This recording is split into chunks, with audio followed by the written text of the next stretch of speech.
when a person is praying and we want to pass by. And I just want to mention three things very briefly. Number one is if a person is praying in a big masjid like this is considered a big masjid.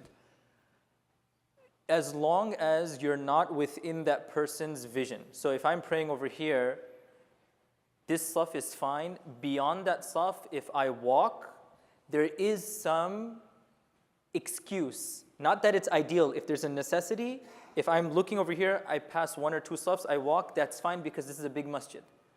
That's the first thing. However, I should never walk in front of a person's actual praying place. That's why you'll see sometimes they'll put their hand forward or put their hand back.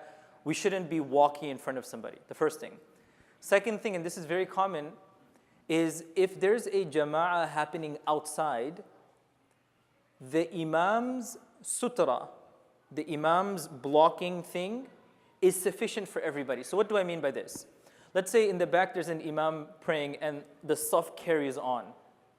If the saf carries on, putting a chair in front of the people over there is not necessary because the imam is already considered the sutra for them.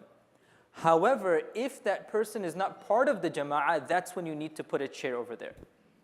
And the last thing I think is very important is Nabi sallallahu alaihi wasallam reminds us in a hadith that if somebody is praying, walking in front of them is such a bad thing to do that you would rather wait 40. Now, some of the Sahaba, they asked one another, what do you mean by 40? Is it 40 days, 40 months, 40 years? He said he never clarified, meaning you would wait a long time. Why? Because when somebody is praying and somebody else walks in front of them, their attention is affected and they're not able to, stay focused. And I'm becoming the reason for them to not stay focused. So I should not be involved in this action. Yes, if I have a need, let me try to go to the side, But the thing we don't want to do is right after salah, people are praying and I just walk in front of them. Give it 1 minute, unless, my daughter is in the hospital and I have to rush to the hospital, or, I just got an emergency call that my house is on fire. Okay, go.